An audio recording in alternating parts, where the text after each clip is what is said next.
का जो विषय है वो बहुत ही दिलचस्प है, उन सब के लिए जो अध्यात्म से जुड़े हैं उनके लिए भी, और हाँ, उनके लिए जो पैसा कमाना चाहते हैं। खूब सारा पैसा कैसे आए, हम करोड़पति कैसे बन जाएं, इसके बारे में लोगों के मन में बहुत सारा सवाल होता है। और इस पॉडकास्ट में आज हम इस बात के कई सारे उपाय बताएंगे। बिस्तर पे से उतरने से पहले यानी भूमि पर कदम रखने से पहले लक्ष्मी माता के एक स्वरूप का ध्यान करिए। इसी प्रकार से 1000 नाम यानी लगभग 3 वर्ष आपको लगेंगे इस काम को करने में। रोज खाली एक नाम, और इससे बहुत ज़्यादा पैसा और बहुत ज़्यादा वेल्थ और बहुत ज़्यादा सक्सेस, प्रॉस्पेरिटी आप अट्रैक्ट कर रही हैं। देखिए, मैंने रिच लोगों का एक बहुत बड़ा सीक्रेट बताता हूँ आपको। चाहे इलॉन मस्क को ले लीजिए, चाहे बिल गेट्स को ले लीजिए, चाहे हमारे मोदी जी को ले लीजिए, एक बड़ा गुप्त प्रयोग है जो वो लोग करते हैं। वो बड़ा साधारण है कि आप सुबह 5 बजे से पहले ब्रह्म मुहूर्त का जो काल होता है उस समय स्नान करके आप किसी भी आराध्य देव का आप एक बार छोटा सा आराधना कर लें, तो आपके पास अपार धन लक्ष्मी अट्रैक्ट होने लग जाती है। या आपके घर में अगर शाम के समय या प्रातः सुबह के समय या किसी भी संध्या काल, जो 2 समय के बीच का संध्या काल होता है, अगर उस समय क्लेश का वातावरण हो जा रहा है, किसी भी प्रकार का आर्गुमेंट हो जा रहा है, तो आप ये समझ के चलिएगा कि आने वाले कुछ समय में आपके घर में बहुत बड़ा नुकसान लगने वाला है। कोई ऐसा दिन जिस दिन हम माँ लक्ष्मी की या फिर कोई आराध्य की पूजा करें तो धन धान्य की कमी ना हो? बृहस्पतिवार के दिन सभी को एक बार विष्णु सहस्रनाम अवश्य पढ़ना चाहिए, और शुक्रवार के दिन हमें माता लक्ष्मी का आराधना करना चाहिए। इससे भी हमें खूब सारा धन प्राप्त होता है। लक्ष्मी माता कभी आपके घर से रूठ के ना जाए, इसके लिए तो शुक्रवार के दिन में किसी दुर्गा जी के मंदिर में जाकर के और माँ भगवती के लिए एक इत्र की बोतल लेकर के जाएं और एक सफेद रुमाल अपने साथ में लेकर के जाएं। अगर आप इत्र से हिरिंग लिखा हुआ रुमाल अपने साथ लेकर के सदैव रखते हैं तो आपके पास लक्ष्मी अट्रैक्ट होती हैं। ऑफिस में प्रवेश करने से पहले या अपने कार्य क्षेत्र में या किसी भी नई जगह पर प्रवेश करने से पहले अगर आप केवल इतना कह लेते हैं कि प्रवेशी नगर कीजे सब काजा, हृदय राखी कौशलपुर राजा, तो आप देखेंगे कि आप जो है वहाँ पर से कुछ ना कुछ प्राप्त करके आएंगे, कुछ ना कुछ धन प्राप्त करके आएंगे, कुछ ना कुछ समृद्धि प्राप्त करके आएंगे।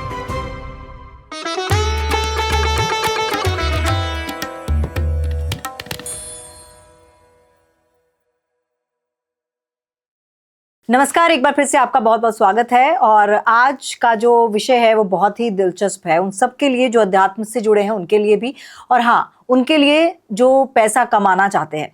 क्योंकि जब हम बात करते हैं लक्ष्मी माता की तो हमारे जहन में सिर्फ पैसा, रुपया यही सब आता है। लेकिन क्या लक्ष्मी माता सिर्फ पैसा देने वाली ही देवी हैं? क्या पैसा किसी और तरीके से कमाना सिखाती हैं लक्ष्मी माता? इन तमाम चीज़ों पे बात करेंगे। और मेरे साथ एक बार फिर से मेरे गेस्ट हैं सुमित आचार्य जी। आपका बहुत बहुत स्वागत है। पिछली बार के एपिसोड में धमाल मचा दी आपने। नमस्कार और बहुत बहुत धन्यवाद अपने पटल पर मुझे दोबारा आमंत्रित करने के लिए तमन्ना जी। अब बहुत खुशी हुई मेरे को, क्योंकि पिछली बार जब हम मिले थे तो आपने कुछ भविष्यवाणियां की और कुछ आपने उपाय बताए, लोगों को बेहद पसंद आए। तो मुझे लगा कि एक और एपिसोड करना चाहिए, लेकिन इस बार थोड़ा सा अलग है क्योंकि लोग पैसे के पीछे तो भागते हैं, लेकिन जब आध्यात्मिकता की बात आती है तो लोगों को लगता है आध्यात्मिकता मतलब शायद मेडिटेशन करना, भगवान को याद करना। जो आध्यात्मिकता की तरफ चला गया उसको पैसे से कोई मतलब नहीं होना चाहिए। ऐसा होता है क्या? देखिए, आध्यात्मिकता का मतलब ये नहीं होता कि हम सब कुछ त्याग दें। हाँ। आध्यात्मिकता का मतलब होता है कि हम वृद्धि की तरफ जाएं, हम नव निर्माण की तरफ जाएं। आध्यात्मिकता से आप जुड़ करके अपने मस्तिष्क का प्रयोग करके अगर आप नव निर्माण करते हैं, आप बड़ी बड़ी चीजें बनाते हैं जिससे और भी धर्म की वृद्धि हो सके, वो असल आध्यात्मिकता है। आपको मानव शरीर मिला है तो इसका उपयोग करना चाहिए। इसका ये मतलब नहीं है कि आप सर्वस्व त्याग करके आप कहीं जाकर के बैठ जाएं। केवल वही आध्यात्मिकता है, वो भी है और ये भी है।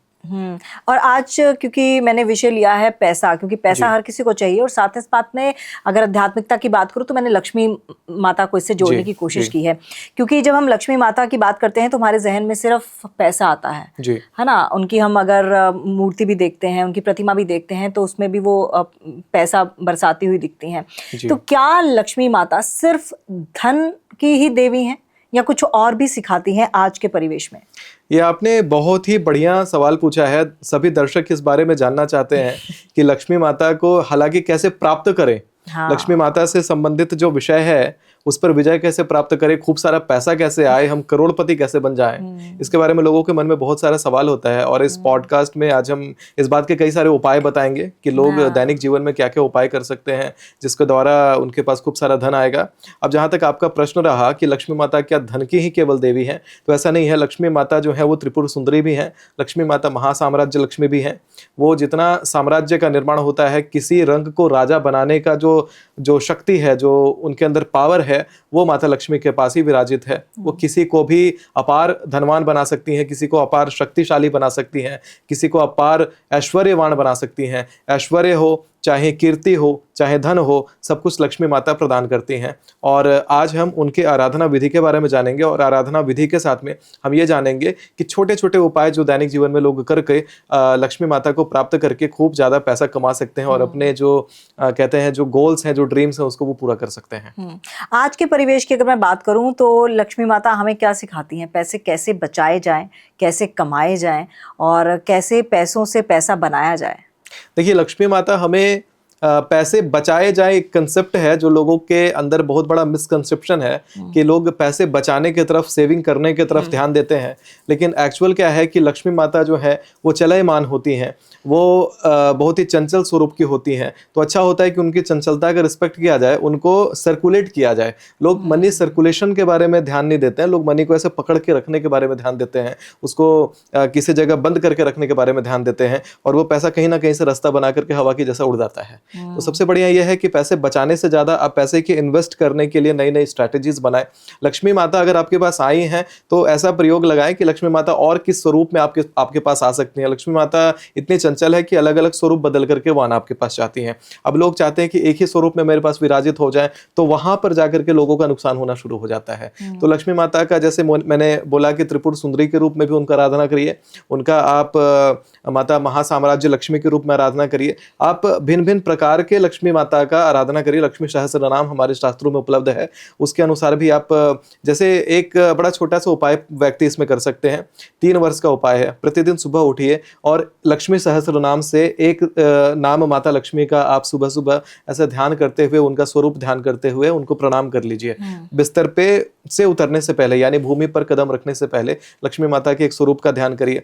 इसी प्रकार से 1000 नाम, यानी लगभग 3 वर्ष आपको लगेंगे इस काम को करने में। रोज खाली एक नाम और सहस्त्र नाम से एक नाम केवल उनका स्मरण करिए, उनको प्रणाम करिए और दिन का क्रिया करिए। तो इससे क्या होगा कि जो लक्ष्मी का जो मैंने सर्कुलेशन वाला बात बताया है और लक्ष्मी के भिन्न भिन्न स्वरूपों को आराधना करने वाला बात बताया है, वो आपके मस्तिष्क में भी रहेगा और साथ में लक्ष्मी माता के सहस्त्र नाम के सभी स्वरूपों को आप भजेंगे भी, और इससे बहुत ज़्यादा पैसा और बहुत ज़्यादा वेल्थ और बहुत ज़्यादा सक्सेस, प्रॉस्पेरिटी आप अट्रैक्ट कर रही हैं। क्योंकि ये हमारे शास्त्रों का बड़ा ही गुप्त उपाय है जो ताम्र पत्र में अंकित है, मतलब आपको ग्रंथों में ये उपाय नहीं मिलेगा। अच्छा जी। और क्या ऐसी चीजें हैं, क्योंकि जैसा कि आपने कहा कि लक्ष्मी माता जो है वो स्थिर नहीं रहती, वो चंचल है, वो चलती रहती हैं, और उसका आपने बताया कि उसी तरीके से हमें पैसा दबा के नहीं रखना, उसको इन्वेस्ट कीजिए किस तरह, यही सिखाती हैं। और क्या डिसिप्लिन भी सिखाती हैं? क्योंकि कहा जाता है कि अगर आपको कामयाब बनना है, चाहे किसी भी क्षेत्र में आपको कामयाबी हासिल करनी है, तो आपको डिसिप्लिन रहना बड़ा ज़रूरी है। समय से उठिए, आप पूजा पाठ कीजिए, उसके बाद घर से निकलिए, तो वो भी सिखाती हैं। देखिए, मैं ना रिच लोगों का एक बहुत बड़ा सीक्रेट बताता हूँ आपको। बेसिकली क्या है कि चाहे जितने भी बड़े रिच लोग हैं, चाहे इलॉन मस्क को ले लीजिए, चाहे बिल गेट्स को ले लीजिए, चाहे हमारे मोदी जी को ले लीजिए, जितने भी लोग आज सक्सेसफुल हैं, रिच हैं, उनके लाइफ में डिसिप्लिन बहुत इंपॉर्टेंस रखता है। डिसिप्लिन से भी ज़्यादा एक बड़ा गुप्त प्रयोग है जो वो लोग करते हैं, वो बड़ा साधारण है कि आप सुबह 5 बजे से पहले, ब्रह्म मुहूर्त का जो काल होता है, उस समय स्नान करके आप किसी भी आराध्य देव का आप एक बार छोटा सा आराधना कर लें। चाहे आप केवल स्नान भी अगर 5 बजे से पहले कर लेते हैं तो आपके पास अपार धन लक्ष्मी अट्रैक्ट होने लग जाती है। यानी सुबह यथाशीघ्र आपको स्नान कर लेना है। अब बहुत लोग इसमें कहेंगे कि मैंने एक बार ऐसा उपाय एक बार अपने रील्स में जब दर्शकों को बताया था, तो लोग कहते हैं न्यूज़पेपर वाला सुबह जल्दी उठ करके हमें न्यूज़पेपर बांटने आ जाता है। तो मैं ये जरूर बता दूं कि वो जो न्यूज़पेपर वाला है वो आप देखोगे तो गंदी सी हालत में आता है, वो जाकर के घर में वही 12 बजे 11 बजे ही नहा रहा होता है। नहाना एक बहुत बड़ा सीक्रेट है, वेल्थ को अट्रैक्ट करने की एक बहुत बड़ी रेमेडी है। नहाने के पानी के साथ में बहुत सारा प्रयोग किया जाता है जिसको करके आप बहुत सारा वेल्थ अपने जीवन में अट्रैक्ट कर सकते हो। जैसे कि अगर शुक्रवार के दिन आप नहाते हो तो नहाने के पानी में थोड़ा सा आप दही का ड्रॉप डाल करके नहाएं। अगर आप शनिवार को नहाते हैं तो पानी में थोड़ा सा तिल डाल करके नहाएं। रविवार को नहाते हैं एक चुटकी आप पानी में चंदन डाल करके नहाते हैं। अगर आप सोमवार को नहाते हैं तो पानी में थोड़ा सा दूध डाल के नहाएं। मंगलवार को नहाने के समय आप थोड़ा सा शहद डाल के नहाएं। इसी प्रकार बुधवार को नहाने समय आप पानी के अंदर हरी मूंग थोड़ी सी डाल करके नहाएं। और गुरुवार को जब नहाते हैं तो हल्दी थोड़ा सा पानी में डाल करके नहाएं। तो पानी में इन वस्तुओं को डाल के नहाने से भी आप अपार धन लक्ष्मी और अपने जीवन में प्रॉस्पेरिटी और निर्विघ्न तरीके से आपका सारा काम बने, इस प्रकार का आप ऊर्जा अट्रैक्ट कर सकते हो। यानी कि सप्ताह के दिनों में आप नहाने की विधि में थोड़ा बदलाव करके आप सारी चीजें अट्रैक्ट कर सकते हो जो आप अपने जीवन में पाना चाहते हो। और यही अध्यात्मता है ना, यही आध्यात्मिकता है। यानी कि एक साधारण जीवन शैली के साथ आप आध्यात्मिकता का पालन करते हो। आप ये देखते हो कि जीवन में जो हमें चलाने वाली सत्ता है वो बहुत बड़ी है और उसको आप ध्यान में रखते हुए आप अपने सारे कार्य करते हो, अपने कर्म करते हो, तो आप आध्यात्मिकता के सही पालक हो। अच्छा, मैंने ये भी चीज़ बड़ी नोटिस की है कि जितने भी अमीर लोग होते हैं वो मेडिटेशन बहुत करते हैं। चाहे आप अंबानी जी को देख लीजिए, उनकी वाइफ मेडिटेशन करती हैं, आप कोई भी बड़े बड़े एक्टर्स को देख लीजिए, सब बताते हैं कि उनका रूटीन है मेडिटेशन करना। हम जो मिडिल क्लास होता है, हमारे पास समय होता है, हम ये सिर्फ एक्सक्यूज देते हैं कि समय नहीं है। हम 15 मिनट भी नहीं निकालते हैं मेडिटेशन के लिए, कोई ना कोई बहाना हमारे पास होता है कि मैं नहीं कर सकता या नहीं कर सकती। तो क्या ये भी क्या चीज़ जो है वो पैसे वालों को अट्रैक्ट करती है, या फिर मेडिटेशन करता ही वो है जिसके पास पैसा हो? देखिए, मेडिटेशन दरअसल अगर आप रिच बनना चाहते हैं तो धैर्य बहुत जरूरी है। और जब आप धैर्य रख करके आप ऊपर की सत्ता को जब आप नमन करते हो तो निश्चित है कि जो आप प्राप्त करना चाहते हो वो प्राप्त होगा। हमारे शास्त्र में एक जो हम लोग कंठ शुद्धि जब करते हैं तो हम कहते हैं ओम ह्रींग विद्या तत्वम शोध्यामि नमः स्वाहा। यानी कि हमारा जो विद्या तत्व है उसका शोधन करने से हमारे पास धन लक्ष्मी प्राप्त होती है। ह्रींग जो है वो माता लक्ष्मी का बीज है और विद्या तत्वम शोध्यामि नमः जब हम बोलते हैं तो हम विद्या तत्व को शोधन कर रहे हैं, यानी अपनी बुद्धि को हम शोधित कर रहे हैं कि हमारे पास लक्ष्मी प्राप्त हो। अब इसमें क्या होता है कि जब भी हम ध्यान लगाते हैं, जब भी किसी ईश्वरीय सत्ता को नमन करते हैं तो आसपास जितनी ऊर्जाएं हैं वो सारी एक्टिवेट हो जाती हैं। क्योंकि हम आप ये जो सेटअप है, हम लोग जितनी चीजें अपने आसपास एक्सपीरियंस करते हैं, अनुभव करते हैं, वो सब फिजिकल फॉर्म में है। और जो वर्ल्ड जिस प्रकार से काम करता है, ये संसार जिस प्रकार से काम करता है, वो भौतिक फॉर्म में नहीं है, वो थोड़ा सा इल्यूजन के जैसा है। आप जो भी मैनिफेस्ट करते हो वो चीज आपको प्राप्त हो जाती है, आप जो भी चीज इमेजिन करते हो वो चीज प्राप्त हो जाती है। संपूर्ण ब्रह्मांड आपको सुनता है। इसीलिए माँ देवी भागवत में और दुर्गा कवच में इसका वर्णन आता है कि यम यम चिंतयते कामम तम तम प्राप्नोति निश्चितम। आप जो जो काम के बारे में सोचते हो वो कामना आपकी प्राप्त हो जाती है। और इसीलिए हम मेडिटेशन जब करते हैं तो हम वही कर रहे होते हैं कि यम यम चिंतयते कामम तम तम प्राप्नोति निश्चितम, यानी कि जिस बारे में हम ध्यान लगा करके सोच रहे होते हैं हमें वो वस्तु प्राप्त होने लग जाती है। क्योंकि ये ब्रह्मांड, ये पूरा संसार, पूरा यूनिवर्स हमें सुन रहा होता है और हमारे रिस्पॉन्सों को हमें बता रहा होता है। यही कारण है कि जितने भी लोग सक्सेसफुल हैं, जितने भी लोग अमीर हैं, वो ब्रह्मांड को और ईश्वर को अपनी इच्छाओं को बताते हैं मेडिटेशन के द्वारा, अपने आप को शांत करते हैं, अपने आप को धैर्यवान करते हैं। कई सारे आप अमीर लोगों को कहेंगे, सुनेंगे कहते हुए कि पैसे तो चारों तरफ उड़ रहे हैं, बस आपको पकड़ना आना चाहिए। तो पकड़ने के लिए ही, जो पैसे उड़ रहे हैं उसको देखने के लिए ही आपको थोड़ा सा ध्यानवान होना पड़ेगा, थोड़ा ध्यानमय होना पड़ेगा। आपको ध्यान में जाकर के आप उन चीज़ों को देख सकती हैं और उस स्ट्रैटेजीज को पकड़ सकती हैं। ये जरूरी नहीं है कि भौतिक स्ट्रैटेजीज आपके मन में आए, आपको एग्जैक्टली वो स्ट्रैटेजीज आए कि आप यहाँ इन्वेस्ट करो, वहाँ इन्वेस्ट करो, ये स्ट्रैटेजीज नहीं। जब आप बिल्कुल शांत हो जाते हो तो ब्रह्मांड आपको एक कहते हैं अवचेतन मन में आपके उन एक्टिविटीज को क्या करना है, कैसे होगा, वो सारी चीजें, वो हमारे भौतिक जगत की चीजें हैं, वो अपने आप ही अलाइन हो जाती हैं। आप बस जो ध्यान में आप ब्रह्मांड को जब ये संकेत देते हो तो ब्रह्मांड वो सारे रिसोर्सेस खुद ही जमा करने लग जाता है, खुद ही ऐसे रिसोर्सेस को जुगाड़ करने लग जाता है। इसलिए मैं सभी को कहूंगा कि प्रतिदिन चाहे आधा घंटा हो, चाहे 15 मिनट हो, ध्यान के लिए अवश्य निकालें, क्योंकि ध्यान में आप ब्रह्मांड को कहते हैं यम यम चिंतयते कामम तम तम प्राप्नोति निश्चितम, और उसी ध्यान से आपको अपार धन सत्ता, अपार धन लक्ष्मी प्राप्त होती है। तभी हम कई बार देखते हैं कि एक व्यक्ति आज बिल्कुल रंक है और अचानक वो करोड़पति बन जाता है, तो वो जो अचानक करोड़पति बन जाता है उसने ब्रह्मांड को कहीं ना कहीं अपनी मैनिफेस्टेशन कही है, और वो मैनिफेस्टेशन ध्यान के माध्यम से कही है, और देवी भागवत उस बात की पुष्टि करता है। जो पावर ऑफ अट्रैक्शन है उसकी पुष्टि देवी भागवत करता है, जिसका श्लोक मैंने आपको बताया है। बिल्कुल, हमने अगर दुर्गा माँ को भी देखे तो हमने देखा था कि जब गर्भजून जिसे बोलते हैं वहां पर उन्होंने तपस्या की थी, 9 महीने तपस्या की थी, तो वो भी मेडिटेशन थी।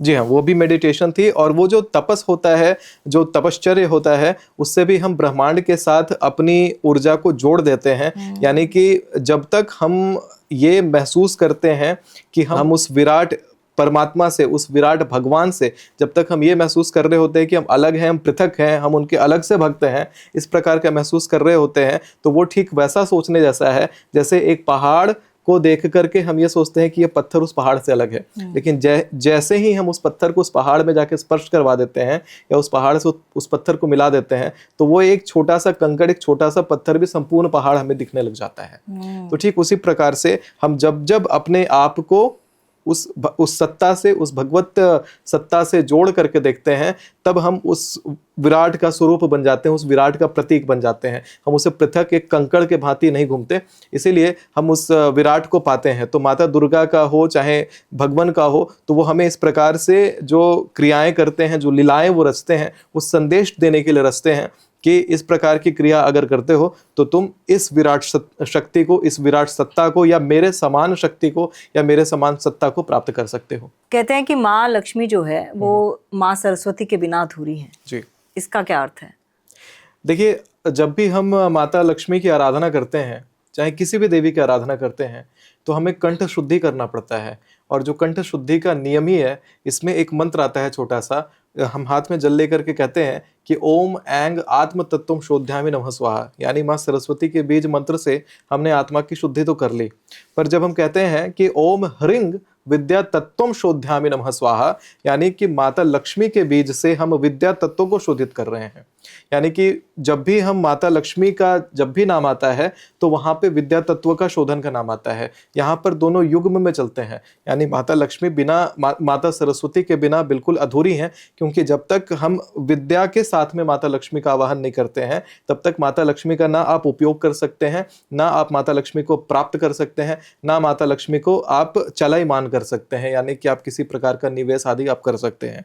तो वहां पर बुद्धि का, विवेक का और धैर्य का बहुत ही बड़ा महत्व देवी भागवत बार बार कहता है, क्योंकि जब भी हम देवी भागवत की शुरुआत करते हैं, किसी भी देवी आराधना की शुरुआत करते हैं, तो उसमें सर्वप्रथम यही आता है कि हम माता लक्ष्मी की आराधना माता सरस्वती के साथ कर रहे हैं, यानी कि सरस्वती तत्व को, विद्या तत्व को माता लक्ष्मी के बीज से हम शोधित करके कर रहे हैं।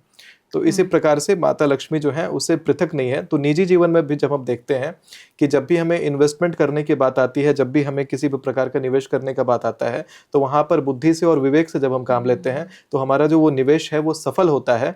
और जो भी लोग कहते हैं ना कि कम समय में करोड़पति बनना चाहते हैं या बहुत सारा पैसा कमाना चाहते हैं, तो उनके पूजा विधि में ये बात अधूरी रह जाती है कि वो माता लक्ष्मी का शोधन नहीं करते हैं, यानी कि माता लक्ष्मी के मंत्रों से और माँ भगवती के मंत्रों से अपने कंठ का शोधन नहीं करते, वो सीधा मंत्र आदि पढ़ने लग जाते हैं। अब बहुत लोग लक्ष्मी प्राप्ति के लिए कुंजिका स्तोत्र का पाठ करते हैं, लेकिन लोगों को ये बात नहीं पता, लोग ये गलती करते हैं कुंजिका स्तोत्र पढ़ने में कि वो अपने कंठ का शोधन नहीं करते हैं। कंठ का शोधन का जो देव्य तरीका है वो यही है कि सर्वप्रथम हाथ में जल लिया और हमने बोला ओम ऐंग आत्म तत्वम शोध्यामि नमः स्वाहा, हमने जल पिया, फिर जल लिया, हमने कहा ओम ह्रींग विद्या तत्वम शोध्यामि नमः स्वाहा, जल पिया, फिर हमने जल लिया और हमने कहा ओम क्लिंग शिव तत्वम शोध्यामि नमः स्वाहा, जल लेकर के हमने पिया, और फिर हमने जल लेकर के बाईं तरफ गिरा दिया ओम ऐंग ह्रींग क्लिंग सर्व तत्वम शोध्यामि नमः स्वाहा।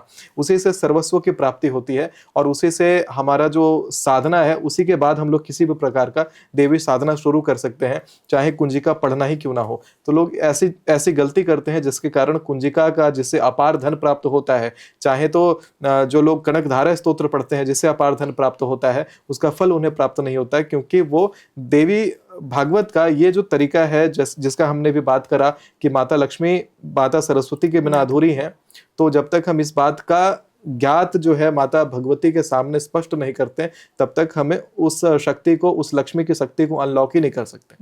और कौन सी ऐसी गलती है जिससे माँ लक्ष्मी रूठ सकती हैं हमेशा के लिए? देखिए, गलतियां कई सारी हैं जिससे माँ लक्ष्मी जो है हमेशा के लिए आपसे रूठ सकती हैं। उसमें से सर्वप्रथम तो डिसिप्लिन है, दूसरा है कि साफ सफाई ना रखना, तीसरा है कि लोग अक्सर बृहस्पतिवार के दिन पोछा लगवा देते हैं घर में।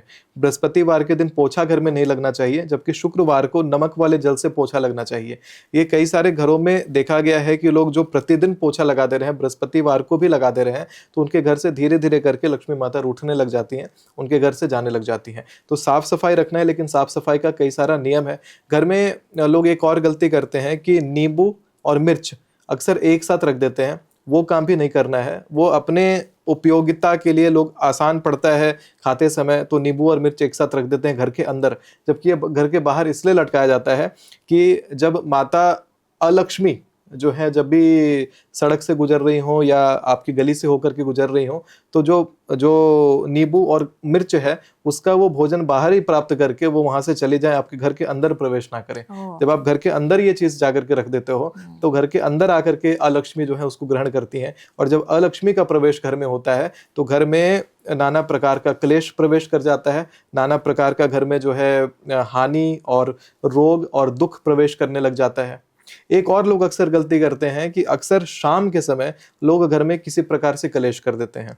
अगर किसी के घर में या आपके घर में अगर शाम के समय या प्रातः सुबह के समय या किसी भी संध्या काल, जो दो समय के बीच का संध्या काल होता है, अगर उस समय क्लेश का वातावरण हो जा रहा है, किसी भी प्रकार का आर्गुमेंट हो जा रहा है, तो आप ये समझ के चलिएगा कि आने वाले कुछ समय में आपके घर में बहुत बड़ा नुकसान लगने वाला है या बहुत ही भारी आप नुकसान में पड़ने वाले हैं।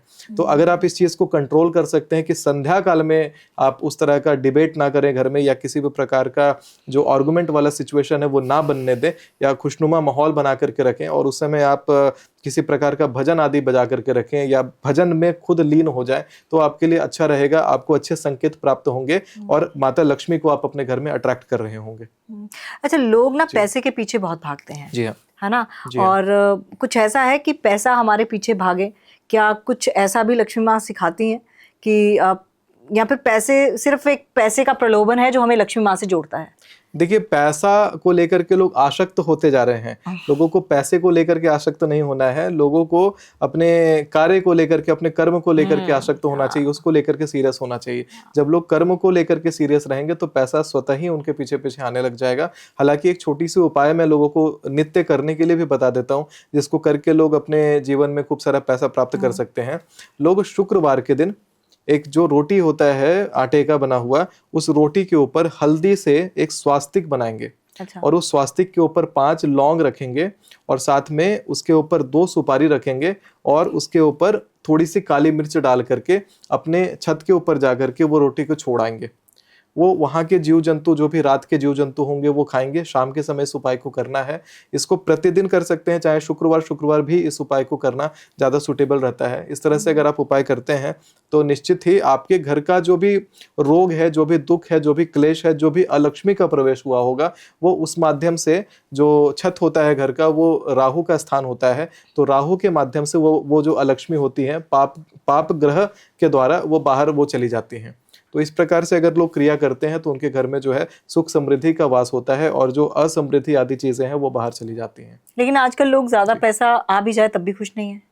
देखिए, मूल रूप से कैसा है कि जैसा मैंने कहा कि लोग ना लक्ष्मी को लेकर के बहुत आसक्त हैं। लोग अपने जीवन में ये मान के चलते हैं कि हमारे जीवन को पैसा चलाता है, जबकि जीवन को चलाने के लिए पैसे की आवश्यकता होती है। ये थोड़ा सा कंसेप्ट लोगों का गलत है, जिसके कारण लोग हमेशा दुखी रहते हैं। संतोष में सुख है। एक बड़ा सुंदर एक भजन में कहा गया है कि निर्धन कहे धनवान सुखी, धनवान कहे सुख राजा को भारी, राजा कहे चक्रवर्ती सुखी, चक्रवर्ती कहे सुख इंद्र को भारी, इंद्र कहे श्री राम सुखी, श्री राम कहे सुख संत को भारी, संत कहे संतोष में सुख है, बिना संतोष ये दुनिया है भारी। तो इस प्रकार से बड़ा अच्छा ये भजन है कि संतोष में ही सारा सुख छुपा हुआ है। तो लोग संतोष नहीं करते हैं और अपने जीवन को पूरा केवल धन प्राप्ति और लक्ष्मी प्राप्ति के लिए लगा देते हैं। जबकि लक्ष्मी प्राप्ति को आध्यात्मिकता के साथ जब किया जाए तो जीवन जीने का बड़ा अलग आनंद आता है, क्योंकि आप उसमें नव निर्माण कर रहे होते हैं। लक्ष्मी प्राप्त करने के बाद आप अपने लिए जो कहते हैं सुख सुविधा के केवल साधन नहीं, आप पूरे विश्व के उद्धार के लिए आप निर्माण कर रहे होते हो। जैसा कि उदाहरण के रूप में, जैसे मैंने भी लक्ष्मी प्राप्ति के माध्यम से मैंने गुरुकुल बनाना शुरू किया। भारत के जो पुराने जो नियम थे, जो पुराना जो शिक्षा व्यवस्था था जो बिल्कुल डूब गया था, उसको पुनर्जागृत करना शुरू किया। विदेशों में इन चीज़ों को करना शुरू किया, गुरुकुल आदि का स्थापना करना शुरू किया। तो इस तरह का कार्य अगर लोग करने लग जाएं, गुरुकुल आदि को स्थापित करने लग जाएं, तो जाकर के हमारा जो उद्देश्य है जीवन का वो पूरा होने लग जाएगा। तो लक्ष्मी से हमें नव निर्माण करना है, ना कि हमें लक्ष्मी पर आसक्त होकर के उसे खर्च करना है। और दान और वेल्थ क्रिएशन में क्या अंतर है? तो जब भी हम कभी दान करते हैं तो हम अपने किसी प्रकार का दैविक ऋण को चुकाते हैं। अच्छा। जब हम दान करते हैं तो हमारे पितृण को उससे भोजन प्राप्त होता है। जब हम दान करते हैं तो हमारा जो किसी प्रकार का ऋण हमारे ऊपर जो पुराने जन्म से प्रारब्ध से जो ऋण चला रहा था वो जाकर के चुकने लग जाता है। तो जब भी कभी आपके समक्ष कोई व्यक्ति आए जो दान मांगे या कोई व्यक्ति आए जो भोजन मांगे, तो उसे भर पेट आप भोजन अवश्य कराएं। इससे आपको लाभ क्या प्राप्त होगा कि उसके भोजन करने के कारण, उसके यश से आपको अपार सुविधा, आपको अपार धन, आपको अपार समृद्धि प्राप्त होने लग जाता है। मैं एक छोटा सा उदाहरण आपको बताता हूं कि जब भी आप दान करते हैं किसी भी वस्तु का, तो दान में कुछ छोटे छोटे आप चीजें करके भी आप अपने काम्य वस्तु को प्राप्त कर सकते हैं। जैसे उदाहरण के रूप में आप शनिवार के दिन आप गर्मा गर्म तेल में छने हुए समोसे आप लेकर के किसी जो लेबर होते हैं, जो सड़क का काम कर रहे हैं या रोड साइड जो काम करते हैं, ऐसे लेबर को जाकर के भर पेट समोसा खिलाएं, या आप सभी में समोसा जो है डिस्ट्रीब्यूट कर दें शनिवार की शाम को। कई लोग शनि के दोष से पीड़ित हैं, वो भी इस उपाय को कर सकते हैं। कई लोग धन के संकट से पीड़ित हैं, वो भी इस उपाय को कर सकते हैं। इससे धन आता है। इससे धन कैसे आता है कि जो समोसे का आकार होता है वो त्रिकोण आकृति का है। त्रिकोण आकृति का समोसा होना, इसका मतलब है कि वो मंगल का प्रतिनिधित्व करता है। समोसे के अंदर जो आलू होता है वो शुक्र का प्रतिनिधित्व करता है, और जो उसका पूर्ण स्वरूप है आटे से बनना और तेल में छनना, वो शनि का प्रतिनिधित्व करता है। तो यहाँ पे शनि और शुक्र का जब मिलन होता है तो जाकर के धन प्राप्ति होता है, यानी धन योग बनने लग जाता है। आप जब इस वस्तु का दान करते हैं शनिवार की शाम को, तो जाकर के आपके जीवन में खूब सारा धन और खूब सारी समृद्धि प्राप्त होने लग जाती है। इसके साथ ही दान वस्तुओं में जब भी लोग लक्ष्मी प्राप्ति के उद्देश्य से शुक्रवार के शाम को अगर आटे का दान करते हैं, शुक्रवार के शाम को अगर चींटियों को आटा और चीनी का भूरा मिला करके अगर खाने के लिए देते हैं, तो भी जाकर के उनको अपार धन प्राप्त होता है, क्योंकि उससे भी लक्ष्मी माता जो है वो प्रसन्न हो जाती हैं और आपके घर में प्रविष्ट करती हैं। क्योंकि ये पंचयज्ञ विधि के अंदर आता है। पंचयज्ञ विधि का जो भी घरों में पालन होता है, उस विधि का पालन करने वाले घरों की समृद्धि और सुख और वैभव वहां का बढ़ने लग जाता है। स्वयं लक्ष्मी का दान करना सही है? स्वयं लक्ष्मी का दान करना ये उतना मैं इस बात को सपोर्ट नहीं करता कि आप स्वयं धन का दान करें, क्योंकि अगर आपको दान करना है तो उससे संबंधित वस्तुओं का दान करें। यदि आप दान, ये निर्भर करता है कि धन का दान किया किनको जा रहा है। धन का दान अगर पूजन उपरांत अगर आप ब्राह्मण को करते हैं तो उसका धन दान का वहां पर विधि दिया हुआ है, यानी कि जो विवेकशील व्यक्ति है, धन का दान उसे करना चाहिए जिसके पास विवेक है। यहाँ ब्राह्मण कहने का मतलब धन का दान उनको करें जो विवेकशील हैं, उनको ना करें जिनके पास विवेक नहीं है। उनको आप उससे संबंधित वस्तुएं दे दें। जैसे उदाहरण के रूप में कई सारे लोग जब धन प्राप्त करते हैं और धन प्राप्त करने के बाद उसको गलत कार्यों में उपयोग करने लग जाते हैं, जैसे मदिरा आदि पान में भी लोग धन का उपयोग करने लग जाते हैं। कई बार, अब ये तो बिल्कुल साधारण सी बात है कि कई बार ट्रैफिक सिग्नल पर आपको कई सारे भिखारी आकर के आपसे पैसा मांगने लग जाएंगे। आ जाते हैं बच्चे वो सब ऐसे, आप समझो कि एक गिरोह के बच्चे ऐसे आकर के पैसा मांगने लग जाते हैं। तो ऐसे में आप उनको भोजन करा सकते हो, लेकिन अगर आप उनको साक्षात जाकर के ऐसे पैसा दे दोगे, धन दे दोगे, तो वो पैसा कहीं ना कहीं किसी गिरोह में जा रहा होगा, या तो वो पैसा जो है वो किसी गलत कार्य में, चाहे नशा आदि में, वो उपयोग होने का डर होता है। अगर वो पैसा नशा में उपयोग होता है तो उसका पाप भी लगता है, और वो नशा करने वाले व्यक्ति के द्वारा जो किया हुआ पाप है, उस पाप का 6% फल आपको भुगतना पड़ता है। तो कई लोग कहते हैं कि जाने अनजाने में मैंने कौन सा ऐसा पाप किया है, तो वो जो पाप है वो हो सकता है आपने ना किया हो, आपसे पैसा लेके किसी और ने उस पाप को किया हो। तो इसलिए जब भी आप किसी को दान देते हैं तो वहां पर थोड़ा सा ध्यान देना है कि आप दान किसको कर रहे हैं और उसका प्रयोग दान का क्या होने वाला है। जैसे आप विवेकशील व्यक्ति को जब दान देते हैं तो उसका प्रयोग खूब से खूब होगा। तो सर्वप्रथम अपने घर के अलावा जो प्रयोग उसमें करेगा वो प्रयोग हो सकता है कि मंदिर के लिए सामग्री खरीदा जाए, हो सकता है कि किसी प्रकार का दान का अनाज खरीदा जाए, हो सकता है कि किसी धार्मिक कार्य में, शिक्षा में या किसी अच्छे कार्य में ही उस धन का प्रयोग हो। कम से कम मदिरा पान करने में उस धन का प्रयोग ना हो, किसी प्रकार का किसी को प्रताड़ित करने में उस धन का प्रयोग ना हो। इस बात का सुनिश्चित करना भी बहुत आवश्यक होता है। आजकल लोग बिना सुनिश्चित किए, क्योंकि लोग बहुत आलसी हैं, केवल सोचते हैं कि पैसा हमने दे दिया और हम निश्चिंत हो गए। वो पैसा गया किसके पास में, वो पैसा गया कहाँ, ये भी ट्रैक करना आपकी जिम्मेदारी बनती है। अगर आपने विवेकशील को दिया है तो ट्रैक करने की आवश्यकता नहीं है, लेकिन अगर आपने विवेकहीन व्यक्ति को दिया है, विवेकहीनता का ये मतलब है कि हम लोग कई बार ऐसा जीवन में देखते हैं कि जो गरीब लोग होते हैं वो थोड़ा सा इनडिसिप्लिन और अपने माइंडसेट के कारण गरीब रह जाते हैं। तो एक होता है कि लोगों की अंदर की जो गरीबी है वो गरीब चलिए जन्म लेते हैं और किसी परिस्थिति के कारण गरीब रह जाते हैं, लेकिन वो परिस्थिति के पीछे बहुत बड़ा हाथ उनके माइंडसेट का भी होता है। तो जैसा मैंने कहा कि पैसा आया और पैसे को गलत कार्यों में लगाया तो गरीबी आना स्वतः वहाँ पे स्वाभाविक है, उससे गरीबी आएगी ही आएगी। तो जो लोग यहाँ पे ये करते हैं कि पैसा लेकर के जब उसको गलत कार्य में प्रयोग करते हैं तो उसका फल स्वरूप आपके पास से भी जो लॉसेस होने लगे या किसी प्रकार का प्रताड़ना जब किसी को किया गया तो उसके फलस्वरूप जो आपके जीवन में लॉस होने लगते हैं, तो वो ऐसा महसूस करवाता है कि आपने कुछ पाप नहीं करा, लेकिन जिस व्यक्ति ने पाप करा है उसका आपको फल प्राप्त होता है। जी बिल्कुल। कई बार हम देखते हैं जैसे हम जाते हैं मंदिरों में जाते हैं तो हम भगवान के आगे नतमस्तक होते हैं, हम अपनी मनोकामना मांगते हैं। पैसे की किल्लत है तो हम बोलते हैं कि किसी तरह से कर्ज माफ हो जाए, पैसा आ जाए, सक्सेस आ जाए। कभी कभी दिमाग में आता है कि यार अमीरों के मजे हैं, भगवान ने इनको सब कुछ दिया है। तो वाकई अमीर लोग क्या भगवान के करीब होते हैं या भगवान अमीरों को अपने करीब लाते हैं? देखिए, यहाँ पर जो बात है वो थोड़ा सा माइंडसेट का है कि अमीरों का जो माइंडसेट होता है वो डिसिप्लिन से भरा हुआ होता है। जो गरीब लोग होते हैं उनको थोड़ा सा अगर आप स्टडी करोगे तो कुछ, मैं ये नहीं बात कर रहा कि गरीब अमीर नहीं बनते, जब वो अपना डिसिप्लिन को बदलने लगते हैं, अपनी माइंडसेट को बदलते हैं, तो वहाँ पर जाकर के उनके जीवन में फिर धन और वैभव आने लग जाता है। तो जैसा हमने शुरुआत में बात करी थी कि अमीर लोग मेडिटेशन करते हैं, अमीर लोग प्रकृति से बात करने का प्रयास करते हैं, जो उन्हें चाहिए वो मैनिफेस्ट कर रहे होते हैं। वो नहीं कर रहे होते हैं कि जैसे शाम का समय हो तो आप देखोगे किसी ऐसे गरीबों के गली मोहल्ले में जा होके गुजरोगे तो शाम के समय अक्सर वहाँ लोग शराब पी करके वहाँ पर हल्ला गुल्ला हो रहा होगा, वहाँ मारपीट हो रही होगी। तो वैसे जगह पर माता लक्ष्मी प्रविष्ट नहीं होती है। अमीरों के घर में माता लक्ष्मी का प्रवेश होने का सबसे बड़ा रीजन होता है कि जो डिसिप्लिन के साथ वो काम कर रहे होते हैं, जो विवेक के साथ वो काम कर रहे होते हैं, वो एक बड़ा कारण है। और प्रारब्ध से अगर बात किया जाए तो वो अपने पूर्व जन्म में जो उन्होंने कर्म किया हुआ होता है वो कर्म का फल उन्हें प्राप्त होता रहता है। तो जो भी प्रारब्ध में आपने अच्छे कर्म किए, आपने जो दान पुण्य किया, आपने किसी को अगर कुछ दिया है तो वो किसी ना किसी रूप में आपके पास वापस आएगा। तो वो जो आपने दान किया हुआ होता है कहीं ना कहीं धन बन करके, कहीं ना कहीं सुख बन के, कहीं ना कहीं ऐश्वर्य बन के आपके पास आता है।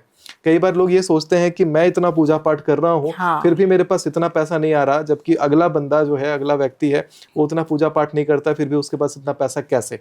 तो क्या होता है कि जो व्यक्ति पूजा पाठ नहीं कर रहा, जो व्यक्ति भगवान के करीब नहीं है, पाप करे जा रहा है, जो पाप का आसक्त है, वैसे व्यक्ति के पास तुरंत धन प्राप्ति का सबसे बड़ा कारण है कि भगवान ने उनको जितना पुण्य उन्होंने किया है उसका सुख तुरंत उसको भोगवा देते हैं, उसको उतना धन प्राप्त करवा देते हैं। फिर उसी धन की चोरी भी हो जाती है, फिर उसी धन का जो खर्च है वो रोग में चला जाता है, किसी गलत कार्य में चला जाता है, वो सारा धन जो है बड़ा जल्दी खत्म हो जाता है।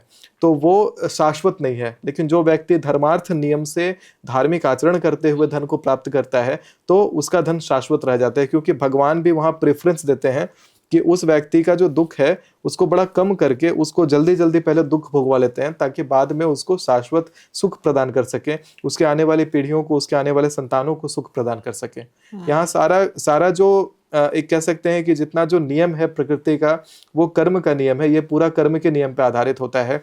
आज आपने गलत कर्म करा है तो उसका फल आपको इस प्रकार से मिलता है कि आपके पास पैसे नहीं है, या आपके पास जो है जो आप काम में वस्तु चाहते हैं वो नहीं है, या आपके पास अच्छा स्वास्थ्य नहीं है, वो कहीं ना कहीं आपके कर्मों से होकर के आता है। ऐसा भगवान निर्धारित करके नहीं देते कि आपके पास कम पैसा रहेगा, आपके पास ज्यादा पैसा रहेगा।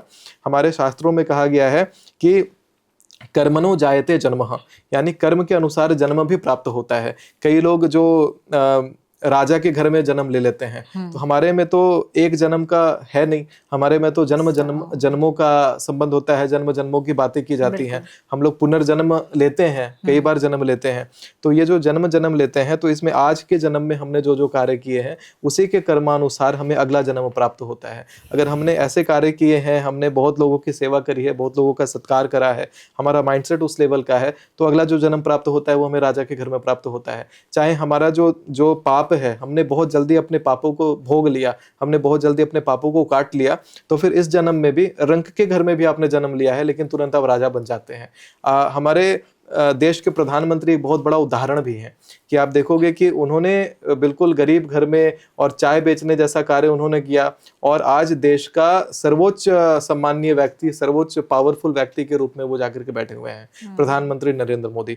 तो ये भी इस बात का उदाहरण होता है कि जो आपने प्रारब्ध में कार्य किया होता है वो इस जन्म में आपको पुण्य के रूप में, सुख के रूप में प्राप्त होता है। हमारे गरुड़ पुराण में एक बड़ा अच्छा श्लोक आता है कि आयु कर्म च वित्तम च विद्या निधनमेव च पंचेतानि सृजन्ते गर्भस्यैव देहिनः, यानी कि जो आपके पास वित्त प्राप्त होता है वो भी आपके गर्भ में ही निर्धारित हो जाता है किस जन्म में आप कितना पैसा कमाने वाले हो। और वो जो गर्भ में सारी बातें जो लिखी जाती हैं वो लिखी जाती हैं आपके प्रारब्ध कर्मों के अनुसार, आपके पूर्व जन्म के कर्मों के अनुसार। तो इस जन्म में आप कुछ क्रियाओं को करके, कुछ गतियों को करके जो प्रारब्ध के दुख हैं, जो प्रारब्ध के पाप आपने किए हैं, उसको आप काट लेते हैं, तो फिर वो शाश्वत सुख, यानी कि फिर से वो देवी भागवत का श्लोक आता है कि यम यम चिंतयति कामम तम तम प्राप्नोति निश्चितम, जो फिर कामना करते हैं वो तुरंत आपको प्राप्त होने लग जाता है। क्या लक्ष्मी माँ से हम ये भी सीखते हैं कि घर में लक्ष्मी स्वरूप औरत की पूजा करना भी बहुत अहम है, उससे भी लक्ष्मी रुकती हैं? देखिए, घर में जो औरत होती है, जो लक्ष्मी का साक्षात स्वरूप होती है, उनकी आराधना जो है, उनको सम्मान देने में उनकी सबसे बड़ी आराधना होती है। आजकल घरों में ये देखा जाता है कि औरतों का सम्मान नहीं रह गया है, औरतों को बिल्कुल कुछ घरों में नौकरों के जैसा भी ट्रीट किया जाता है। वैसे घरों में, जिस घरों में औरतें रोती हों, उस घरों में लक्ष्मी कभी भी टिक नहीं सकती। जिस घरों में औरतों को दुख प्राप्त होता हो, उनकी बात ना सुनी जाती हो, उन घरों में लक्ष्मी कभी टिक नहीं सकती। क्योंकि जब भी शिव का भी नाम आता है तो शिव के आगे जो ई की मात्रा है वो उनकी शक्ति है, राम में भी जो आ की मात्रा लगी है वो उनकी शक्ति है। तो इस प्रकार से जब देवता भी होते हैं तो अपनी शक्ति के साथ होते हैं।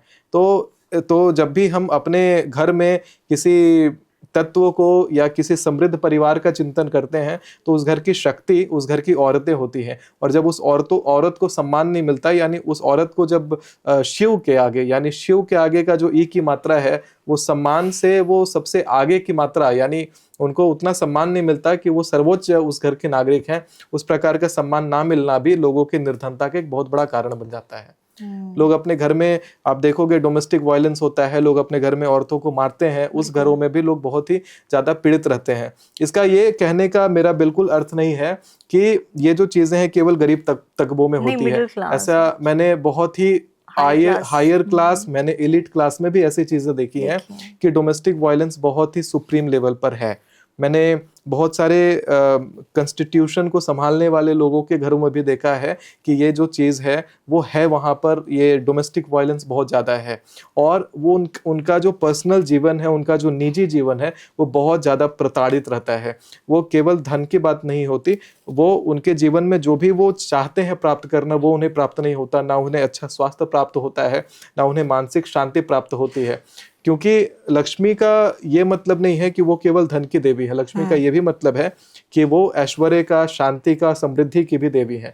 तो जिस घर में केवल धन हो लेकिन औरत का सम्मान ना हो, उस घर में शांति और समृद्धि और ऐश्वर्य आ ही नहीं सकता। इसलिए वो घर बिल्कुल एक शमशान के भांति हो जाता है। कोई ऐसा दिन जिस दिन हम माँ लक्ष्मी की या फिर कोई आराध्य की पूजा करें तो धन धान्य की कमी ना हो? 2 दिन है इस प्रकार के। अच्छा। सबसे पहला तो है हमारा बृहस्पतिवार के दिन। हाँ। अगर हम माता लक्ष्मी का आराधना करते हैं, लक्ष्मी नारायण भगवान का आराधना करते हैं, तो धन धान्य की कभी कमी नहीं होती। बृहस्पतिवार के दिन सभी को एक बार विष्णु सहस्त्रनाम अवश्य पढ़ना चाहिए, और शुक्रवार के दिन हमें माता लक्ष्मी का आराधना करना चाहिए। इससे भी हमें खूब सारा धन प्राप्त होता है। शुक्रवार को श्वेत या क्रीम कलर का वस्त्र आप पहन करके माता लक्ष्मी की आराधना कर सकते हैं। बृहस्पतिवार को करने का एक बड़ा अच्छा उपाय भी है। महिलाएं इस उपाय को कर सकती हैं कि वो बृहस्पतिवार के दिन एक जो लाल कलावा जो हाथ में हम बांधते हैं, उसे हल्दी में डुबो करके, बिल्कुल उसमें पूरी तरह से हल्दी लग जाए, हल्दी के पेस्ट में डुबो करके उसको किसी पीपल के वृक्ष के पास जाकर के और लक्ष्मी की कामना करते हुए पीपल के वृक्ष में 11 बार चाहे 5 बार लपेट करके और वो वापस घर आ जाए। ऐसा उपाय अगर प्रत्येक बृहस्पतिवार को घर की कन्या अगर किया करे तो उनके पति का सौभाग्यवर्धन होता है, खूब सारी लक्ष्मी और धन उनके घर में प्राप्त होता है। प्रति घर में दक्षिणावर्ती शंख होना चाहिए। उस शंख में जल भर के और पूरब और पश्चिम इस प्रकार से मुख करते हुए शंख को जिस घर में रखा जाता है, उस घर में खूब सारी लक्ष्मी प्राप्त होती है। उस घर में धन की कभी कमी नहीं होती, उनका भंडार सदैव भरा रहता है। जब हम कभी कभी बोलते हैं कि हम भगवान पे सब कुछ छोड़ दिया है, क्या इसका मतलब ये होता है कि हमने बिना प्लानिंग के हम कुछ करना नहीं चाहते, मतलब प्लानिंग नहीं है हमारी, तब हम ये चीज बोलते हैं कि भगवान पे सब कुछ छोड़ दो? देखिए, एक तो सर्वप्रथम ये श्लोक है जो मैंने कहा कि आयु कर्म च वित्तम च विद्या निधनमेव च पंचेतानि सृजन्ते गर्भस्यैव देहिनः। ये तो कहता है कि चीजें प्रारब्ध से निर्धारित हो जाती हैं, लेकिन भगवान पर जब हम ये सोचते हैं कि भगवान पर हमने सब कुछ छोड़ दिया है, धन प्राप्ति के लिए हम अगर कुछ कर्म ही नहीं करेंगे तो धन प्राप्ति के हमारे योग जो है वो बिल्कुल विफल हो जाएंगे। क्योंकि जैसा शुरू में ही है कि जब तक हम कभी क्रियाशील नहीं होते, यानी क्लिंग तत्व यानी काली तत्व का जब तक हम भजन नहीं करते, काली तत्व का भजन का मतलब हमें कर्म करना है, यानी काली माता हमें कर्म करने सिखाती है। जब तक हम काली तत्व को नहीं बुलाते तो हमारा शरीर का ही गठन नहीं हो रहा है, यानी हमारा अस्तित्व ही नहीं है। तो बिना कर्म के ना लक्ष्मी प्राप्त होगी ना विद्या प्राप्त होगा। तो कर्म करना पड़ेगा, लेकिन हाँ ये तय है कि आपको जितनी लक्ष्मी प्राप्त होनी है आप उतनी ही प्राप्त कर पाओगे, आप चाहे उसके लिए कितना भी आप प्रयत्न कर लो। तो कई बार लोग होता है कि असंतोष का भावना लोगों के मन में जो आने लग जाता है, आप ये भी समझ लो कि आपको वो सारे कर्म करने हैं तब तो वो चीज़ें प्राप्त होंगी, लेकिन उसकी भी लिमिट होती है। आप जितना प्राप्त है वो समझो आप पर्याप्त है, आपके पास जो प्राप्त है वो पर्याप्त है, उसी में आप अपने जीवन यापन के ऊपर अगर ध्यान देते हो और उसी के अनुसार अपने जीवन यापन की चीज़ों को आप गढ़ लेते हो तो आप देखोगे कि आप जीवन में धीरे धीरे प्रॉस्पेरिटी की तरफ जाओगे। और बाकी ये तो है कि आप मेडिटेशन करके अपने जो थॉट्स हैं उसको यूनिवर्स से आप कहना शुरू करो। आप अपने कहते हैं कि चिंतन में ब्रह्मांड से कम्युनिकेट करना शुरू करो, तो आप देखते हैं कि उससे भी आपको धन धान्य प्राप्त होता है। अच्छा, हम देखते हैं सनातन की यही खूबसूरती है कि वो आज के दौर में भी बिल्कुल सटीक तरीके से हमें बहुत कुछ सिखाता है, चाहे कोई भी देवी देवता हो या कोई भी ग्रंथ हो, बहुत खूबसूरत है सनातन। अगर मैं थोड़ा सा लक्ष्मी माता से हटके अगर मैं दुर्गा माँ की बात करूं तो दुर्गा माँ शक्ति की देवी हैं, वो शक्ति सिखाती हैं कि कैसे जब शक्ति की बात आएगी तो शक्ति का इस्तेमाल करना है, जब निर्मल बनना है तो निर्मल उनका हमने स्वरूप भी देखा है। तो ये तमाम चीजें आज के सिनेरियो में फिट बैठती हैं। कैसे आप इसे देखते हैं, कैसे आप दर्शकों तक पहुंचाना चाहते हैं? देखिए, जब भी हम भवानी की बात करते हैं, माँ दुर्गा की बात करते हैं, तो हमें अपने तरफ से गतिशील बनना पड़ेगा। मैंने एक बड़ा अच्छा इंटरव्यू देखा था जिसमें एक भाषण था वो, जिसमें कालीचरण महाराज जो हैं वो बात कर रहे थे शिवाजी महाराज के बारे में।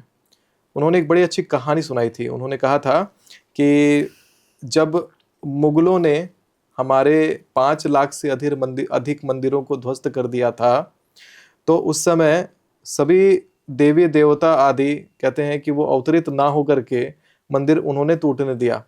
सभी हिंदुओं ने उस समय समझिए चूड़ी पहन रखा था, बिल्कुल भयभीत होकर डरे हुए थे। कोई एक भी व्यक्ति सामने आकर के वार करने के लिए तैयार नहीं था। तो वहीं पर शिवाजी महाराज, छत्रपति शिवाजी महाराज ने कहा था माँ भगवती से कि भवानी मैं रक्षा करूंगा धर्म की। तो माँ भवानी प्रकट होकर के तुरंत उनको तलवार देती हैं।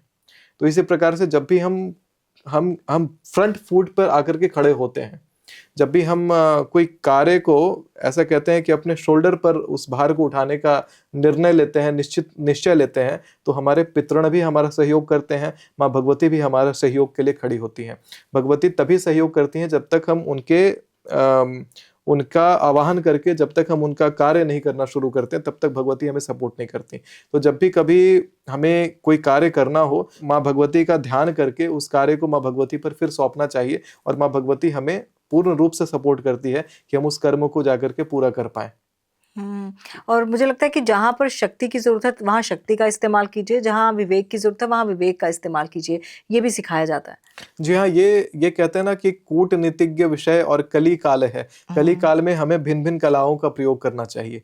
हमें जहाँ जिस प्रकार से बनने की आवश्यकता है वहां पर, जहाँ चतुराई दिखानी है वहां चतुराई दिखाएं, जहां पर वीरता दिखानी है वहां पर वीरता दिखाएं। लेकिन कई लोग होता है कि हर जगह वीरता का ही प्रदर्शन करते हैं, तो वहां पर ऐसे लोग जो है मुंह के बल गिरते हैं, क्योंकि कली काल में हर जगह वीरता नहीं, कहीं कहीं चतुराई भी प्रयोग करनी पड़ती है। कई बार लोग ऐसे बिना मतलब का लोगों से बहस करते रहते हैं, बिना मतलब का लोगों को ज्ञान देते रहते हैं। मैं तो ये भी कहूंगा कि आप किसी को ज्ञान भी तब तक ना दें, क्योंकि ज्ञान के साथ माता लक्ष्मी का बड़ा जुड़ाव होता है। तो आप अगर किसी को ज्ञान दे रहे हैं तो बहुत सोच करके ज्ञान देना चाहिए, क्योंकि जब तक आपसे कोई ज्ञान मांगे ना तब तक आप ज्ञान ना दें। अन्यथा अगर आप किसी के साथ डिबेट कर बैठते हैं और जिस क्षण आप डिबेट कर बैठते हैं तो वो आपकी एनर्जी को, आपकी मैनिफेस्टेशन की फ्रीक्वेंसी को बिल्कुल खराब कर देता है, और वो फ्रीक्वेंसी जहां खराब हुई तो आपके जीवन में जो धन योग बन रहे थे वो बिल्कुल ही खराब हो जाएंगे, आपके पास पैसा आना रुक जाएगा। लेकिन ऐसे में क्या किया जाए अगर किसी बात को साबित करना है किसी के सामने? वैसे तो आप बोलेंगे साबित करने की जरूरत ही क्या है, लेकिन अगर फिर भी अब है तो इंसान ही ना, तो ऐसे में कैसे खुद को रोका जाए? देखिए, सर्वप्रथम तो यही है कि अपने अंदर का जो ईगो है उसको दबा दिया जाए। और कहते हैं कि लक्ष्मी प्राप्ति का ये मतलब नहीं है कि आप घमंड से भर जाएं, विनम्रता से भी लक्ष्मी को प्राप्त किया जा सकता है। तो आप विनम्र हो जाते हैं, आप विनम्रता से काम को करना अगर सीख जाते हैं तो आपके पास खूब सारा पैसा प्राप्त होगा। आप देखेंगे जितने लोग सक्सेस की ऊंचाइयों पर चढ़ने लगते हैं वो धीरे धीरे विनम्र होने लग जाते हैं। जो लोग उग्र होते हैं, जो लोग बिना मतलब का सबसे बहस करते हैं, सबको ज्ञान देने का प्रयास करते हैं, तो वहां पर वो लोग मुंह के बल गिरते हैं। अब जैसे हम लोग ही सोशल मीडिया के ऊपर हैं, हमारे वीडियोस अभी सोशल मीडिया पर चलेंगे, तो उसमें जरूरी नहीं है कि हर लोग हमारे वीडियोस पे सपोर्ट कर रहे होंगे। उसमें भर भर के लोग अनाप शनाप कमेंट भी करेंगे। अब अनाप शनाप कमेंटों को पकड़ पकड़ के हम हर किसी को अगर सुनाने लग जाए, बोलने लग जाए, तो इतने लाखों करोड़ों लोग हमें देख रहे हैं, तो हमारा एक तो समय भी चला जाएगा, ऊपर से हमारी सारी ऊर्जा उसी में खत्म हो जाएगी, और जिस व्यक्ति को हमने वहां सिखाना चाहे वो भी कुछ सीखेगा नहीं। तो जब तक कहें कि ज्ञान जब तक मांगा ना जाए, क्योंकि हर व्यक्ति के पास ज्ञान भी तो माँ भगवती का स्वरूप है, भगवान का स्वरूप होता है। तो जब तक वो व्यक्ति उस ज्ञान को प्राप्त करने के लायक ना हो तब तक उस ज्ञान को किसी को देना नहीं है। जब तक कोई ना पूछे तब तक बताना नहीं है। जी। बहुत खूब। और अगर मैं बात करूं एक बार फिर से लक्ष्मी जी का रुख करते हैं, क्योंकि पैसा सबको चाहिए। कई बार हम देखते हैं कि बहुत मेहनत करने के बाद भी धन नहीं आता है, या फिर आप वहां तक नहीं पहुंच पाते हैं। क्या उसका भी कोई उपाय है? देखिए, कई बार बहुत मेहनत करने के बाद भी धन ना आने का सबसे बड़ा कारण है कि आप मेहनत तो कर रहे हैं लेकिन आप मैनिफेस्ट नहीं कर रहे हैं। आप मेहनत तो कर रहे हैं लेकिन आप स्ट्रैटेजी के साथ काम नहीं कर रहे हैं। आप देखेंगे जितने लोग धनवान होते हैं वो लोग शारीरिक मेहनत कम करते हैं। कई सारे ऑफिस में आप देखेंगे कि जो जितने लोअर ग्रेड के एम्प्लॉयज हैं वही उतना ज़्यादा मेहनत कर रहे हैं। मेहनत से पैसा नहीं आता, पैसा आता है एक बढ़िया स्ट्रैटेजी बना करके काम करने से। पैसा आता है विवेक से, पैसा आता है बुद्धि से। शुरू से हम लोगों का इस पॉडकास्ट में सारा जो ये वार्तालाप रहा है वो यही रहा है कि माता सरस्वती और माता लक्ष्मी अभिन्न हैं। यानी कि भगवती के जो तीनों अंग हैं, चाहे ऐंग तत्व हो माता सरस्वती का, चाहे हरिंग तत्व हो माता लक्ष्मी का, चाहे क्लिंग तत्व हो माँ काली का, तीनों अभिन्न है। और इसीलिए क्या होता है कि हम जब भी चीज़ों को मैनिफेस्ट करके काम करते हैं तो हम चीज़ों को प्राप्त करते हैं। जब हम अपने आप को उस स्थान पर खड़े होकर के देखते हैं और स्ट्रैटेजीज बनाते हैं, हम रीस्केलेबल स्ट्रैटेजीज बनाते हैं, स्केलेबल मॉडल्स बना करके जब काम करते हैं तो हमारे पास धन प्राप्त होता है। तो दुनिया में आप देखेंगे दो प्रकार के माइंडसेट के लोग होते हैं। एक वो होता है जो ये प्रूफ करेंगे कि हम बहुत मेहनत करेंगे, तो वो जो माइंडसेट है हमारे चतुर्वर्णीय समाज में उसे शूद्र मानसिकता कहते हैं, कि जो मेहनत करके सोचेंगे पैसा कमाए, तो वो एक प्रकार से अपना खून और पसीना सब बेच करके वो पैसा कमाने का प्रयास करते हैं। तो वहां पर जो पैसा आपको प्राप्त होगा वो केवल क्लिंग तत्व का होगा, वहां पे विद्या तत्व आया ही नहीं, या विद्या तत्व का बहुत ही कम प्रयोग हुआ। विद्या तत्व का जितना ज्यादा प्रयोग करेंगे उतना ज्यादा आपके पास धन आकर्षित होगा। विद्या तत्व का प्रयोग करने का मतलब चतुराई भी है। चतुराई का भी प्रयोग करना ही पड़ेगा। अगर आप किसी भी संस्था में, किसी भी स्थान पर अगर आप लीडर बनना चाहते हैं, अगर आप उस संगठन को आप इस प्रकार से प्रतीत करवाना चाहते हैं कि हाँ, आप उनके सपने को साकार कर सकते हैं। तो जाकर के आपने वो चतुराई दिखाई, आपने वहां विवेक का प्रयोग किया, और देखेंगे स्वतः ही सभी लोग वहां पर जो क्रिया से काम करेंगे, जो शूद्र मानसिकता से वही मेहनत करके, जो केवल अपने शारीरिक मेहनत करके, परिश्रम करके जो काम करना चाहते हैं, आपने उनके विवेक में थोड़ा सा ही विवेक डाल दिया कि हाँ ठीक है, मेहनत से पैसा आएगा, लेकिन वो जो मेहनत करेंगे वो किसके लिए करेंगे? आपके लिए करेंगे, और आप खूब सारा उसे धन आकर्षित करेंगे, पैसा कमाएंगे। यानी कि मतलब हार्ड वर्क से ज्यादा बेटर है स्मार्ट वर्क किया जाए। जी हाँ। और ये भी चीज जो है लक्ष्मी माँ सिखाती हैं, जी हाँ। क्योंकि वो उनसे अभिन्न नहीं है सरस्वती माँ से। जी हाँ। और सरस्वती माँ का मतलब है कि आप किस तरह से अपने आइडियाज जनरेट करते हैं, क्या स्ट्रैटेजी है ना, जो भी दिमागी चीज है वो सरस्वती माँ सिखाती हैं। तो बहुत मतलब वही मैं दोबारा कहूंगी कि बहुत खूबसूरती से आप बताते हैं, और बहुत ही खूबसूरत हमारा सनातन धर्म है जो हमें आज भी हमारे इस दौड़ धूप वाली जिंदगी को बिल्कुल फिट बैठता है। और अगर मुझे लगता है सनातन को कोई भी किसी तरह अपना लेना तो वो आधे से ज्यादा सक्सेसफुल तभी हो जाएगा। जी हाँ। जी हाँ। है ना। तो कौन सी ऐसी चीजें हैं जो आप दर्शकों को बताना चाहेंगे जिससे जुड़े, तो आप अध्यात्म के साथ साथ भक्ति के साथ साथ शक्ति का भी संचार अपने अंदर कर सकते हैं? देखिए, उसके लिए अष्टांग योग बहुत ही आवश्यक होता है। लोगों को अष्टांग योग करना चाहिए। अष्टांग योग का अर्थ होता है कि सबसे पहले अपने यम को सुधारिए, अपना जो सामाजिक जो कहते हैं प्रतिष्ठा है, सामाजिक जो आपका चाल चलन है, उसको जब आप सुधारते हैं तो सबसे पहली आपकी गति होती है जिसमें कि आप अपने जीवन को सनातनी ढंग से चलना शुरू कर देते हैं। उसके बाद आप अपना जो नियम है, अपने रूटीन है, उसको आप अपने कंट्रोल में लाइए, डिसिप्लिन को आप अपने कंट्रोल में लाइए।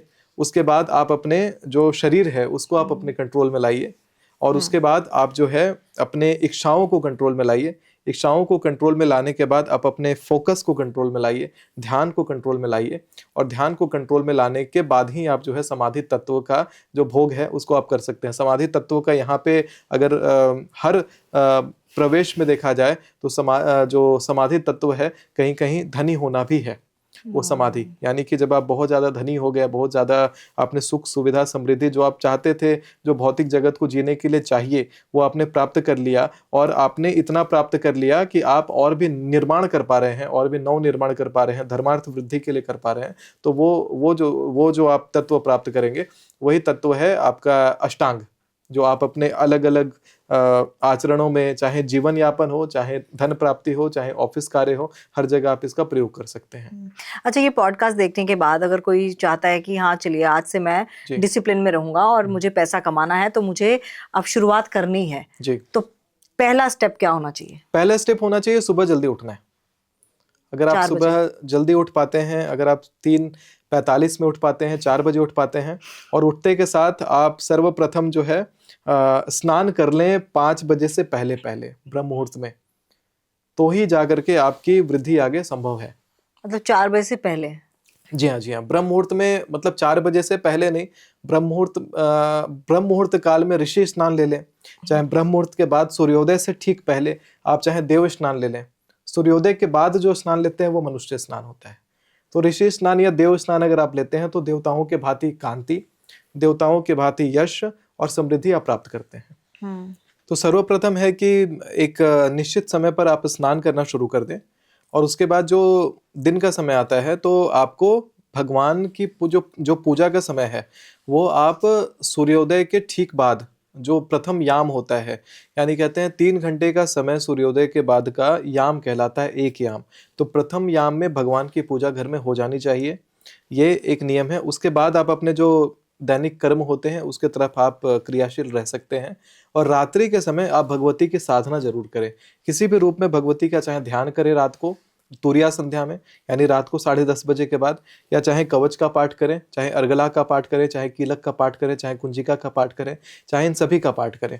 रात्रि के समय जिस प्रकार से एक बच्चा अपनी माँ के पास जाता है, ठीक उसी प्रकार से आपको भगवती का ध्यान करना है। तुरिया काल यानी रात्रि का वो जो तुरिया समय होता है, वो समय आपको त्रिकाल संध्या का फल देता है, यानी तीनों काल संध्या करने का फल आपको प्रदान करता है। तो अवश्य ही आपको जो रात्रि का समय है उसका उपयोग करना चाहिए। यानी जो संपूर्ण जो नियम है, यानी सुबह से लेकर के रात्रि तक का हमारा जो धर्म है, उसे नियम से कैसे हमें चलना चाहिए जिससे हम एक समृद्ध जीवन जी सके और यहाँ पर बिना कष्ट के कोई जीवन जी सके, उसके बारे में हमें सिखाता है। तो चलिए अब आपसे बात करने का बड़ा मजा आया। अब जाते जाते कोई ऐसा नुस्खा या ऐसा टोटका या फिर ऐसा उपाय जिससे लक्ष्मी माँ कभी घर से रूठ के ना जाए। लक्ष्मी माता कभी आपके घर से रूठ के ना जाए, इसके लिए तो सर्वप्रथम हर व्यक्ति को अपने पास एक छोटा सा मैं यंत्र बनाने सिखाता हूँ, जो सफेद रंग के रुमाल पर आप तैयार करेंगे।